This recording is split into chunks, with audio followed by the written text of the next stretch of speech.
Hello, dear soul. My name is Kate Harmony, and welcome to the Lightbearer's Library. Just a quick aside before I jump into today's journal entry, I just want to say that today we had our biggest snowfall yet here in southern Alberta, a ton of snow, and I'm missing the coast. So, anyway, there you have it. What I've been thinking about, though, is this idea of obeying our soul. Wow, what a sentence. When I heard this, I was just, I don't even remember where I heard it, but it was like the idea has kind of stuck with me, and I've been thinking about this and journaling about the idea of saying to ourselves, I will obey my soul. What does that mean? What a wonderful thing to contemplate. So because I keep thinking about how can I make my life better? How can I make the lives of those around me better? How can I, things are so dark and they can be so dark. And so it's like, how can we bring more light to the world? How can we bring more love and enthusiasm and joy and all the good things, right? That's what I'm all about. So, we grow up learning to obey our parents. We grow up going to school and learning to obey our teachers. And then we, obey the laws of whatever country we live in, and we obey, our bosses, and we kind of like obey everyone outside of ourselves. It's like, and that's fine, it's good teachings, but are we still following the scripts that we learned as children? You kind of go to school, and then you go and get more school, and then you get a job, and then you go up in the ranks in your job and you get more money. It's like, obviously I've not followed that in my life, and maybe you probably haven't either if you're here. But it's kind of good to think about those scripts that are perhaps playing that are not our own soul's path. And I think that when we start to, I would offer this as something that maybe you could contemplate, is asking that question, am I obeying my soul? What is it that would help me to obey my soul more? And it's an exercise that takes courage, right? It comes from the heart. Courage is a French word for, cœur is the French word for heart. So it takes heart and to kind of live from that place of following our soul as opposed to what the world tells us we should be doing with our lives, or what our parents say, or what our family says, or, all those things. So I think that's something that we should journal about and write about or talk about, or just start thinking about. And the more we start following the leadings of our soul, and I think perhaps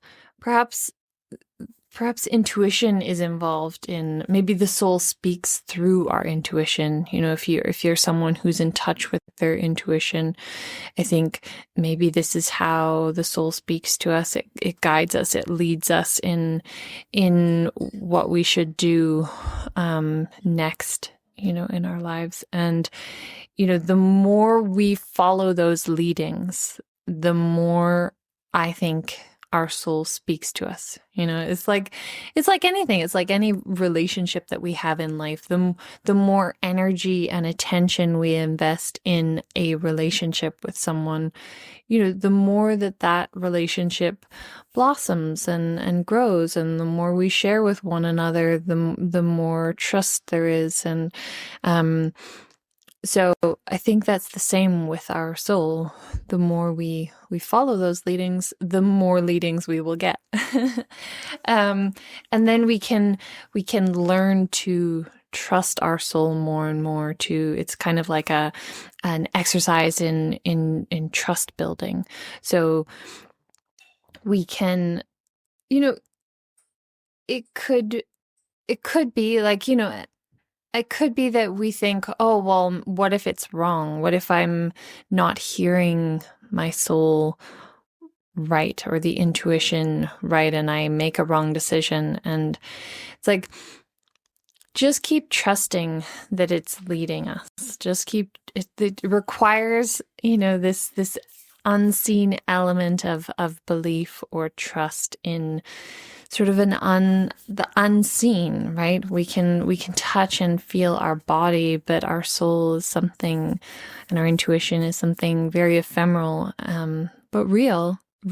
If you can, and I think part of this process is in trusting and believing and obeying our soul is letting go of fear, letting go of anxiety, because there is no trust and belief with fear and anxiety. That's the opposite. Those things are opposite.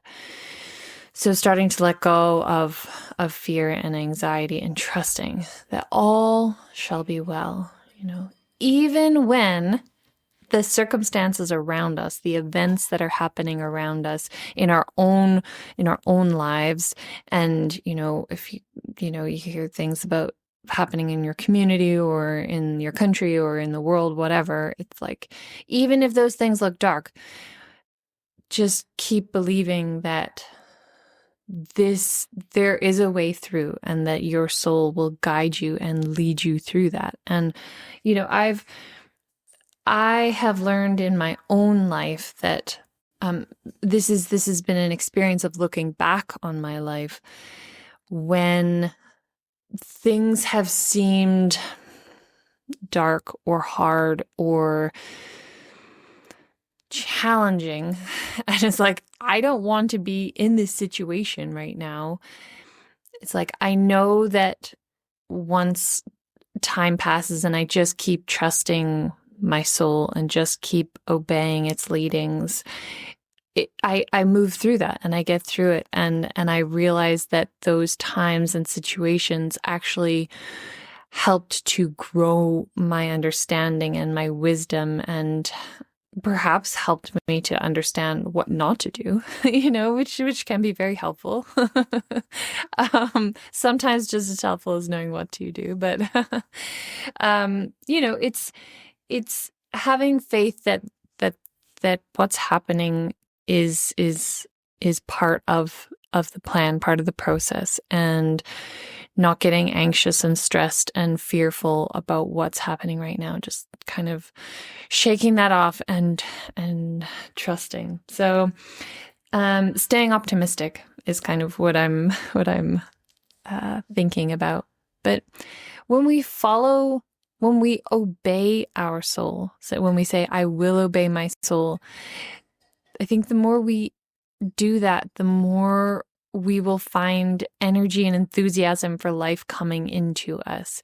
We will find that we jump out of bed to do the thing that, our soul is asking us to do, because it knows us the best. It is us. We are a unique individual puzzle piece or snowflake or whatever, metaphor you want to use, visual image. We are these unique beings, and if we're following the script that everyone else is following, then we're not being unique. So it's there's something in each of us that is going to be a joy to do in our life, whatever that might look like, and but it will look different. So I think the thing is to practice. It's a muscle of practicing obeying our soul and taking action on the things that it asks us to obey. And these will be things that others will think we're crazy for doing. And so be it, right? So be it.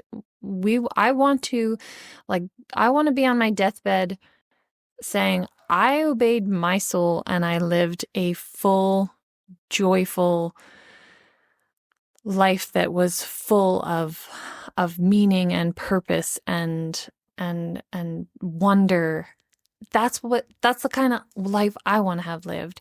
Not a life full of fear and worry and anxiety and stress and all of that. No, just let it all go. If that's how other people want to live in that state, then let them. But we don't have to. We don't have to live that way. So, be still. Be still and listen to the voice of your soul. And this takes practice, and it takes shutting off, all of the screens and all of the incoming input, right? All of that, whatever you're listening to or seeing or reading, whatever it is, just shut it all off and ask your soul what it thinks, right? And that's the other thing, when there's things that come at us, and, we need to ask ourselves, what do I think personally about these things? Sometimes we just tend to react how the script of what we were, taught as children or in school, we react how the people around us react. And sometimes that's not what we actually think and believe. So following that, no matter what, it will lead us in the right direction. We just have to believe and trust. Okay, well, that's what I've been thinking about today, and it's making me feel much more uplifted and enthusiastic and pumped about life. So I think that's positive, right? Like, why would I want to live the opposite way? That doesn't seem good. Anyway, if this has enthused you and brought you some optimism, give me a thumbs up. If you're feeling brave, leave me a comment. I would love to cheer you on in your own obeying of your soul. And maybe think about times where you have obeyed your soul and where that's led you. I think it's good to reflect on our own experiences, where we have and where we haven't, and what those led to. Anyway, and subscribe to the Lightbearer's Library. Let's build light and love and life into our lives again, and spread that to others in our lives. Okay, well, I wish you many, many blessings. Signing off for today, XOXO Kate.